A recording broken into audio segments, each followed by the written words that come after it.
Danielle Sassoon. Familiar name to some. She's been in the headlines recently. Because she forwent or resigned from her important post in New York. And when she did, in her document that she gave forth, an 8-page document, she shared that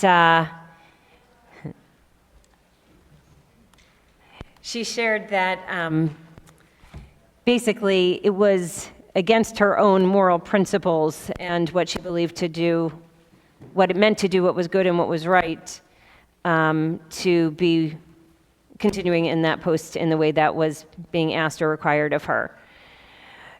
As it turns out, Danielle Sassoon went to Ramaz. She was a Jewish day school girl, where she studied Talmud, and she was, they say, quite gifted at that.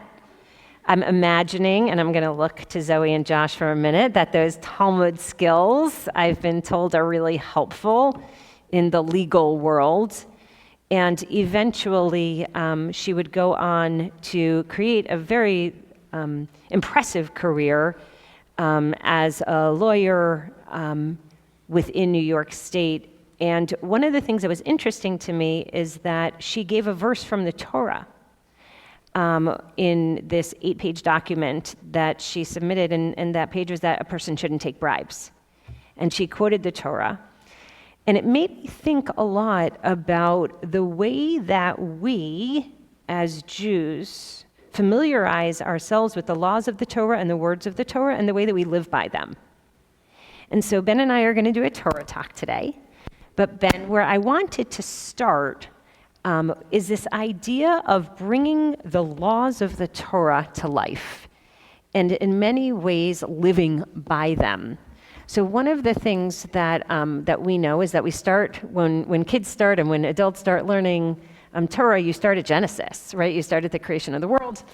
And in many ways, I sort of have this sort of idea in my head, which is like, what if we were to start, and we shouldn't do this, we should start at the beginning, but what if we were to start with Mishpatim? Right? Because in so many ways, what people sometimes say, and I'm sure that many of us hear this all the time, one of the things when I ask people what they love about Judaism or what they appreciate about Judaism, they'll say something like, it's so flexible. And then I look at Mishpatim and I'm thinking to myself, it is anything but flexible. But it's an interesting thing because I think that in some ways, Mishpatim tells us that the Torah has something to say about every part of our lives. What happens if we make a hole in our property and someone falls into it? What happens if we see someone's animal walking down the road? What's our obligation to return that animal even to an enemy, to return a lost object? What's our obligation to paying the person who works in our home as a day laborer? Right? In so many ways, we see in Mishpatim a list of laws that governs all different parts of our lives, if only people sort of came to know that Judaism could offer that to them. What do you think? So I always thought it was kind of interesting and a little weird that the parasha wasn't, that Yitro and Mishpatim weren't sort of combined into one, right? So you would start at Mishpatim. I would, if we were going to do that, what I really want to do is eliminate the book of Deuteronomy and take the last chapters of Exodus and the first couple chapters of Leviticus to create a new book of the Torah called Sefer HaMishkan. But we're not going to do that. But if we were going to do your idea and start with Mishpatim, I think we actually have to start with Yitro, with the Ten Commandments, because it's sort of there that we sort of, receive this Torah, we receive these laws, and then Mishpatim is really sort of the continuation of that parasha of Yitro, that's sort of, okay, we have these laws that teach us how to deal with ourselves and with God. Mishpatim is really about how we deal with interpersonal relationships, how we deal with each other in a society, and what I think God is doing for us in the desert, in this makom tahara, in this place of purification. We're nation building. We don't know how to be a nation. We don't know how to be a people. And this is sort of like we're getting into the nitty-gritty, and the Torah is concerned with all facets of our lives, the wages, the bribes, all of the things, all of these different aspects are here and found in Mishpatim to sort of give us this code to how we live our daily lives. So I love what you're saying, and in some ways I'm gonna process that out loud. So the suggestion is that for you that the Ten Commandments, I'm gonna leave another book of the Torah on the side, but the idea being that the Ten Commandments are first put forth, and then some of them have to do with our relationship and what's expected of us in our relationship with God, and some of them are expected in our relationship with others. Right, but they're all connected. But they're all connected. Because that's what being in a covenantal relationship with God, I think, is. So what do you think about taking 10 of our 613 and separating them? Yeah, I think it's kind of weird that we, sort of focus on those particular 10, but the Torah also focuses on those particular 10. And so our sages, I think, it's a reason that those are the 10 that we sort of focus on Har Sinai in this sort of seminal moment of theophany, these particular 10 commandments, the way we deal with, because especially the one that you had talked about a couple weeks ago with honoring your parents. Right? The way, no murdering, no adultery, like these are all like the way we deal with like our families, but then the first couple, again, with God, our relationship to Shabbat, our relationship to not being idol worshipers, acknowledging God as God, right? These are these sort of 10 that we can remove ourselves because it focuses on like us, the way we do Beinenu. But Mishpatim is the way we deal, with society as a whole. I think the personal commandments that tell not to murder, right, and not to do these things are like for us, each one of us individually, whereas the Mishpatim laws are all about society as a whole. So you could start at just Mishpatim, but if you started there, I think it would be a little weird because you don't have the understanding of the foundation. Kind of the foundation for covenant of God, which assumes that the rest of the laws of Mishpatim are part of that covenant, right? We cannot be in a covenantal relationship with God if we don't have the laws that teach us how to deal with each other. So that's why I think you have to start sort of in Yitro, in my opinion. So I want to shift a little bit to talk about this idea of finding truths within the Torah.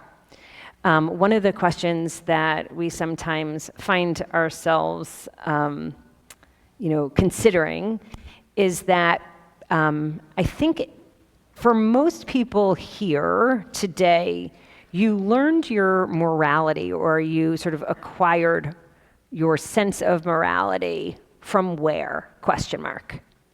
And I'm looking towards the older generations first, and then I'm wondering what's true of the younger generations. Yeah, Morris, where'd you learn morality? From your parents. They taught you right and wrong. Okay, did anyone learn from somewhere else? That was sweet. Did anyone learn their sense of morality from somewhere else? If you think about. Barbara, did you say kindergarten? Okay, so it's very interesting, that idea, because I think in some ways, and I'd be curious, where in kindergarten, the school system actually used to teach you good and bad, right and wrong, right? Isn't that true, Irene? And how did they do that? Like, I mean, Irene, how old are you now? 90? How old are you? 80? 70? Thank God, I thought I messed that up. You looked horrified when I said, okay, 90, you're gonna be 98. Kanai and Hara, okay. So Irene's gonna be 98. So Irene, where did you learn your morality? From your parents? They were teachers. Good. So your parents were teachers. Did you learn it in the classroom at all? Oh, and you learned it from your teachers. And what did that look like? Will you stand up, Irene? Will you stand up?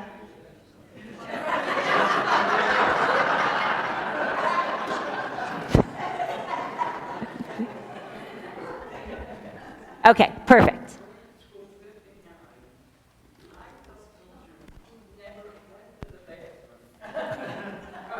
Okay, I'm gonna repeat for Irene. Irene said that going to school 59, she thought that teachers never went to the bathroom. They were always teaching. Huh. Got it. So, Irene, and tell me if this is true, but it seems that in the classroom was the place where you learned right from wrong, good from bad. Mm-hmm. It was different. Yeah. Irene says she can't believe what's going on these days. Yeah.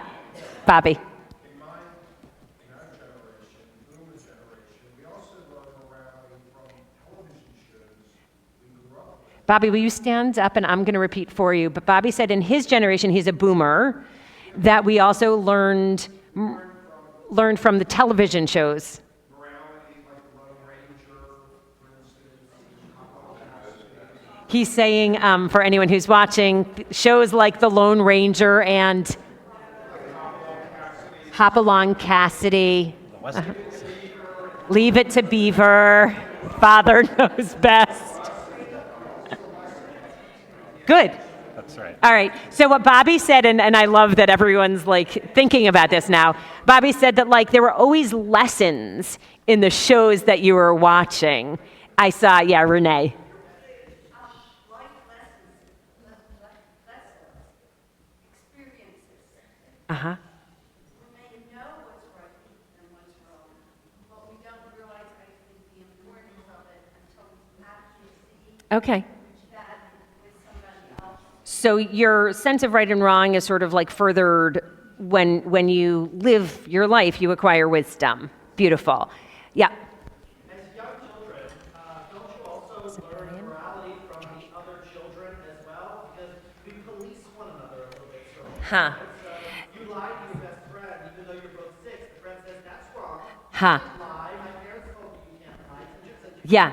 So Josh, I love that, Josh. So like there is a bit of learning from the others around us, but someone had to learn that, right, to say like that's not okay to cut me in the line, or that's not okay to lie, or it's not okay to take my lunch, right? Somewhere along the line, someone had to be taught good and bad, right and wrong. I saw a hand in the back, and then I see David. Eva. So in the 60s in Berkeley, there was something called People's Park. And the students took over this empty land and made it into this wonderful park for the people, and planted plants and had a playground and so on. And the city wanted to take it back. But the rabbi, the Orthodox rabbi in Berkeley said, no, the Torah says that if you use a vacant land and you make use of it and it's for the good of the people, then that's what you should be doing.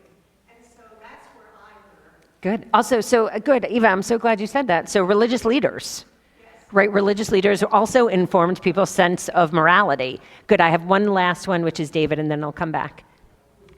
So I think while it's, David, will you stand up?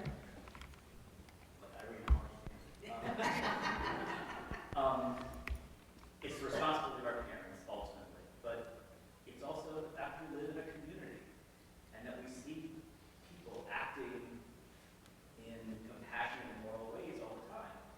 We saw it this morning. Someone falls, we rush out to help them. We don't just leave them. And kids see that. They see that we need to help one another. We need to be there for one another. And I think, part of why we all show up. We're part of a community, and I think it's incumbent upon all of us to model that for everyone else. Thanks, David. So I want to just go through some of the things that you said. People spoke about their sense of morality being informed by television shows, parents, teachers, religious leaders, watching other people behave, being corrected in your behaviors by people who know. And I want to just put forth this. I think that when our country was first created, and for many years afterwards, morality was taught.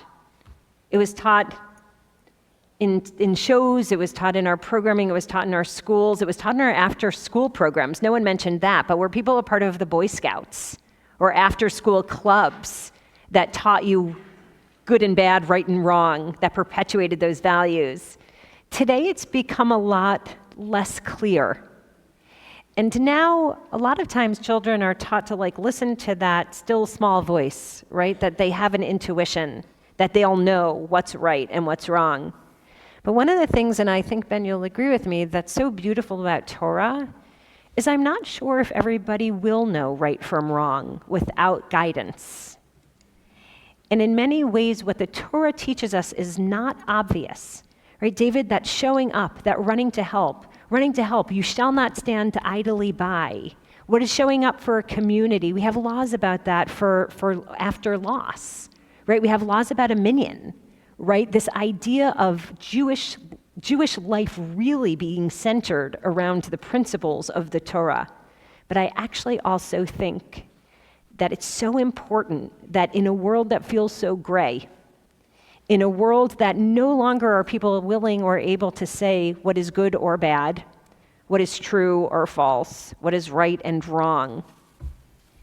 In that world, I think we need Mishpatim and the Torah more than we've ever needed it before, because it offers us clarity, it offers us a guide, and it offers us a way, as Ben said, to be better neighbors, to be better citizens, to be better family members, and to be better human beings, and of course, better Jews. May we go forth with this, Kenny, and may we learn and continue to learn and be inspired by the words of our Torah, Mishpatim, and all of it. Shabbat Shalom. Shabbat shalom.